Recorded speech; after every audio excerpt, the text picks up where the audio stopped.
unser Musikschaffensprozess ist sehr speziell und sehr einzigartig. Ich habe mit verschiedenen Kollegen im elektronischen Musikbusiness gesprochen.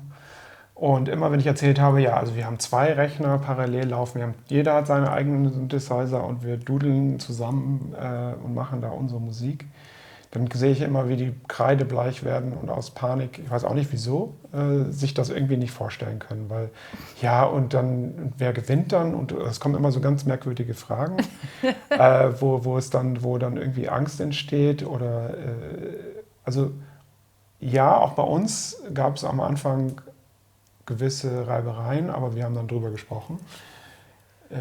Wo es dann manchmal gedacht ist, ja, also Nadja mag jetzt überhaupt nicht, was ich mache, das ist bestimmt total fürchterlich, was ich jetzt gerade mache, das gab es halt so am Anfang.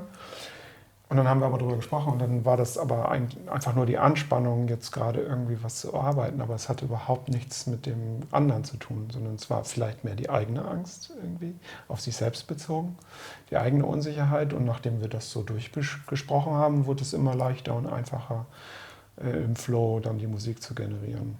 Aber immer, wenn ich mit Bandkollegen oder mit anderen spreche, also vor allen Dingen im elektronischen Musikbereich, die können sich das einfach überhaupt nicht vorstellen. Ich habe auch schon versucht, verschiedenste Leute einzuladen, doch mal ein Trio zu machen, wo dann einfach noch sein drittes Ableton kennt, dazu kommt und dass man dann zusammen ein Stück macht. Hat sich bis jetzt immer so, gab es immer so leichte Ja's, aber nie, dass es nie wirklich passiert. Das Einzige, was ich kenne, wo das stattfindet, ist im richtig experimentellen Noise-Bereich, wo sich einfach mehrere sitzen und dann ist das aber auch so disharmonisch, dass man eigentlich quasi vom Stuhl fällt, weil man merkt auch so richtig, dass einer dann immer extra laut dreht, um irgendwie den Lead zu übernehmen und nicht irgendwie ein harmonisches Ganze oder so. Also man merkt schon so, dass manchmal da auch so ein Kampf entsteht von, ich will jetzt hier auch mal meinen Sound durchdrücken. Und ich glaube, das Spezielle beim Klartraum-Sound ist, dass auch jeder irgendwie einen Schritt zurückgehen kann und sagen kann, wow, das ist jetzt so ein geiler Chord, da muss ich nicht jetzt auch noch meinen Chord drüber legen. Oder das ist so ein geiler Beat, da muss ich jetzt auch nicht noch einen Beat bauen. Ja. Also das ist halt dann irgendwie auch eine...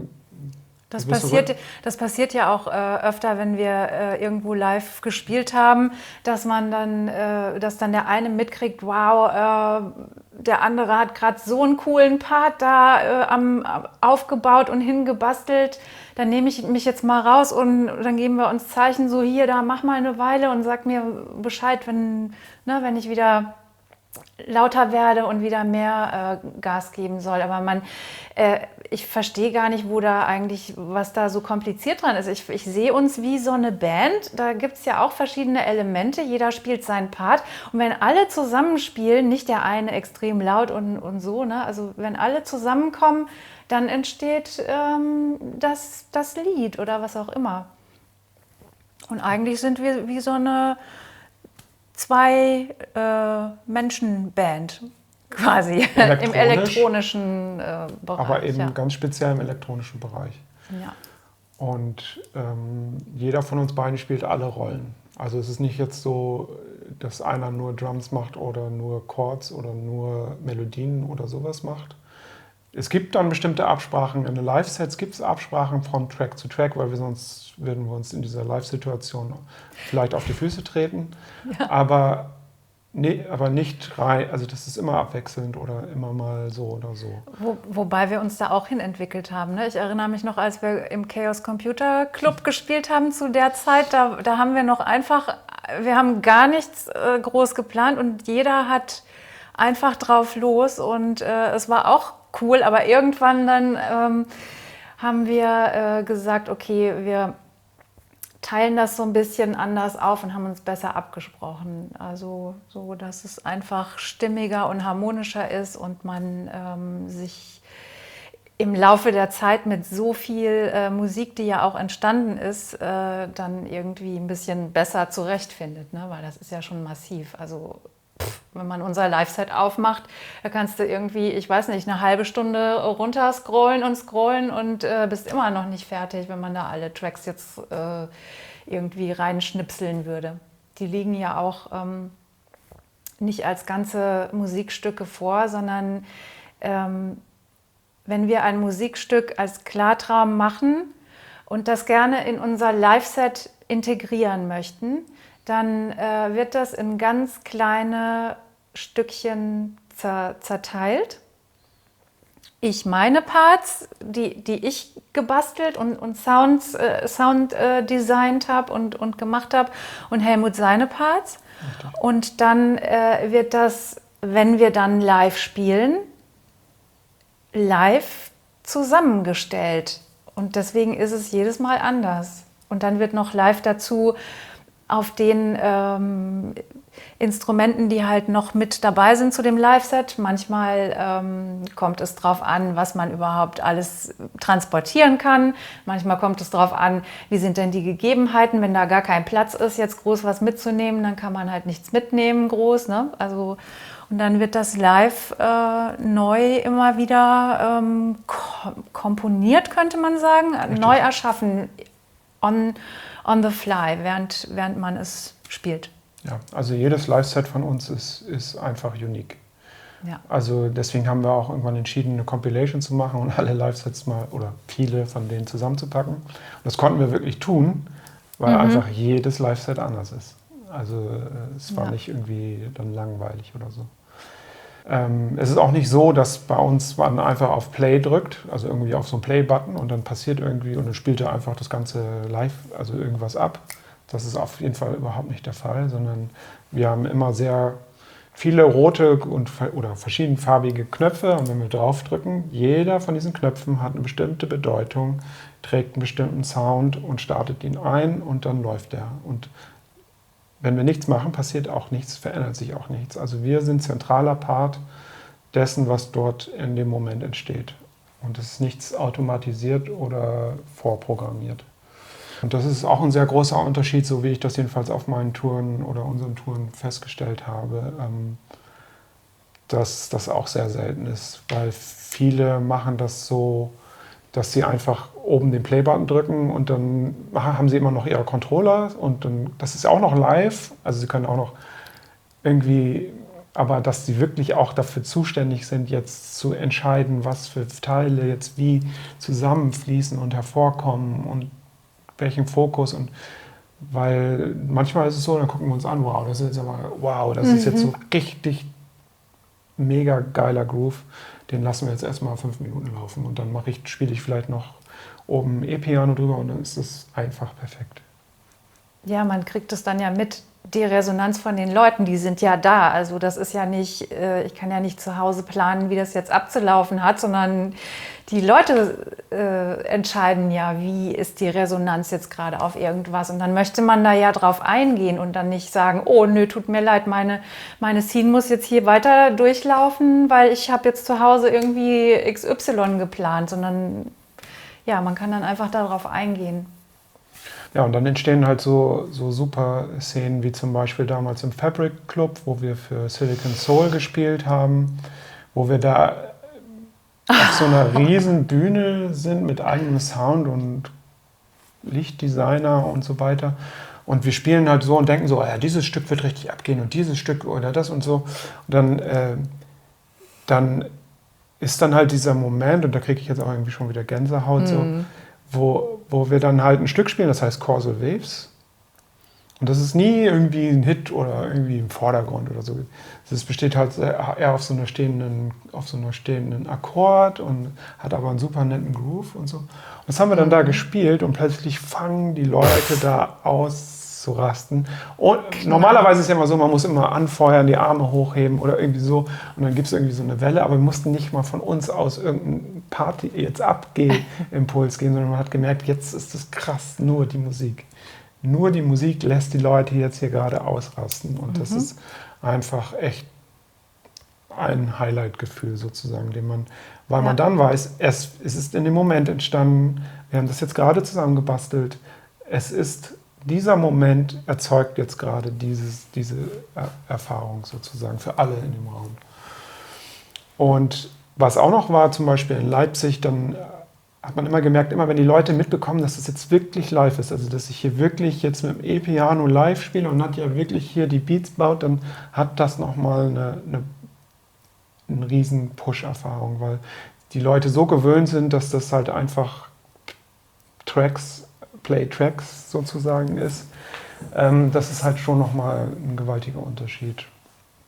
Also nachdem wir auf der Suche waren, jemand Drittes zu finden für unser Projekt, damit jemand mit uns mal jammt, haben wir uns ein wenig auf die Suche begeben und zu gucken, wie arbeiten denn andere elektronische Musiker, machen die denn nicht auch mit 2 Rechnern einfach zusammen auf einem Musiksystem irgendwie Sound, und auf der ganzen Suche ist uns niemand begegnet, der wirklich dasselbe Klartraumverfahren wie wir anwenden. Also dass wir eine Soundanlage haben, aber 2 komplett eigene Studios, kann man ja schon fast sagen. Ja. Und dass ich noch gleichzeitig master, ist natürlich auch noch das Spezielle. Also ich tweake auch quasi den Sound so, dass das nicht noch in ein Mastering-Studio geht. Da haben auch einige die Nase gerümpft, ja, man gibt das immer in ein Masterstudio. Wir haben das auch teilweise versucht, aber was zurückkam, war absolute Grütze und nicht unser Sound. Nie wieder. Und das macht auch den Klartraum-Sound extrem aus. Aber auf dieser ganzen Reise sind uns keine anderen Elektronikmusiker begegnet, die mit 2 absolut getrennten Systemen im selben Soundsystem quasi Musik machen. Aber scheint irgendwie sehr challenging zu sein für viele Musiker. Bands würde ich da rausnehmen, weil die sind es auch gewohnt, irgendwie eine Rolle zu übernehmen. Also einer nimmt die Drums, ist also auch per Instrument geteilt, aber bei uns ist es ja nicht mal per Instrument geteilt. Stimmt. Wir haben jeder hat ein Komplettstudio. Stimmt eigentlich, ja. Ist halt auch nochmal ein Unterschied. Das ist mir gerade aufgefallen. Ja. Deswegen war bei uns auch die größte Challenge eher eine stabile Clock hinzubekommen, also Timing, dass das Timing perfekt läuft zwischen den Rechnersystemen. Und da sind wir relativ viele Wege gegangen. Am Anfang war es Versuch mit MIDI-Clock, also mit so einem MIDI-Kabel. Das war aber super am Rumeiern. Also es hat immer quasi vom Tempo her immer so eine Sinuskurve gehabt. Und zum Schluss sind wir dann gelandet beim Mac, der intern ein MIDI-Network, also es ist schon sehr spezifisch, aber da gibt es halt ein internes MIDI-Network-Routing, was dann über das Netzwerk geht. Und dann nehmen wir ein Netzwerkkabel, also auch nicht übers WLAN, weil da auch eben wieder das Timing anfängt zu wackeln. Wir nehmen ein Netzwerkkabel und damit läuft das am Ja, wir bauen unser eigenes Netzwerk auf. Ne? Also wir nehmen unser Netzwerk mit, wenn wir irgendwo spielen und gehen dann darüber, dass wir uns darüber synken. Und das war auch richtig Entwicklungsarbeit. Also da mussten wir auch richtig, da was drüber zu finden, über dieses ganze Network-Syncing. Da muss man schon suchen, also bis man da was drüber findet. Also wir haben auch selber dann ein YouTube-Video gemacht, um anderen das zu zeigen, weil da waren alle richtig baff, dass man das einfach dass man 2 Macs einfach per Network synken kann. Unser Klartraum-Sound, den wir produzieren, der ist in einer ganz einzigartigen Art und Weise erstellt. Und zwar eben auch so, dass wir 2 komplett unabhängige Systeme im gleichen Raum, im gleichen Studio zusammen stehen haben. Und vom ersten bis zum letzten Ton macht sowohl Helmut als auch ich machen unser Ding, was dann aber zusammenpasst. Und wir nehmen quasi in einem Flow das fertige Musikstück auf. Das heißt, inzwischen sind wir ja auch so eingespielt, dass wir auch, wenn ein Break kommt oder sowas, wir haben das einfach im Gefühl und sprechen uns da auch ab und dann haben wir das einfach im Gefühl, sodass das einen ganzen Flow ergibt. Also es ist wie so ein Mini-Live-Set, kann man sich das vorstellen. Und gleichzeitig läuft das noch durch die Mastering-Unit, wo Helmut das noch gleich mit mastert, damit es richtig fett klingt und ausgewogen und laut genug. Und wenn wir Glück haben, ist es ein One-Take. Ja. Also das kommt tatsächlich in letzter Zeit immer öfters vor. Ja. Über die Jahre ist es halt immer besser geworden, dass wir eigentlich nur noch da sitzen. Also meistens denken wir so, ja, das ist der schrecklichste Track, den wir je in unserem Leben gemacht haben. Naja. Nee, nicht immer. Also, aber man ist halt so fokussiert, das ist Langweilig jetzt vollkommen oder übertrieben, so. ja, langweilig. Also es gibt halt immer so irgendwelche Attribute, die man erstmal draufklebt. Am nächsten Tag setzen wir uns hin, drücken auf Play und dann sind wir Also weggepustet. das mit dem langweilig, das kommt meistens daher, dass wir eben parallel arbeiten. Das heißt, jeder sitzt da und hört auch, was der andere macht, aber jeder ist so fokussiert auf sein Ding, was er jetzt hier gerade produziert und also jeder hört so seinen Sound, wo er gerade dran, den er verbessern und passend machen will. Und man blendet eigentlich, also mir geht das so, ich blende dann auch ziemlich aus, was du machst und habe das Gefühl, boah, ich bin total langweilig, ne, weil das jetzt schon ewig so an dem gleichen rumgeschraubt ist. Aber wir hören dann eben, wenn wir uns entspannen und ein frisches Ohr haben und nicht dabei arbeiten und wir hören uns das an, dann ist es einfach, ja, stimmt es einfach, ne? Das ist das Tolle. Ja, bei mir ist es schon so, dass ich beide eigentlich im Gehör habe, weil ich ja auch mixen und mastern muss und so weiter. Da habe ich immer eher so ein Gesamtbild von dem gesamten Stück. Aber ich bin sehr dann also da sind jetzt aber Fehler drin in dem Track. Also irgendwo es stolpert was oder da kommt der angeblich falsche Sound. Und dann, wenn man sich das dann später anhört, wo war denn jetzt der falsche Sound? Wo war denn jetzt? Es ist einfach so perfekt. Also dann sind diese Quieks und Quäks und kleinen Abweichungen eben gigantisch geil. Dass man das macht es gerade auch aus, dass das dann so Abweichungen gibt. Was bei Klartraum aber jetzt das wirklich Unique ist, dass halt zusammen, also mit 2 unabhängigen Studiosystemen einen Flow zu kreieren, ist halt das, was im elektronischen Musikbereich extrem selten, jedenfalls ist es mir noch nicht begegnet.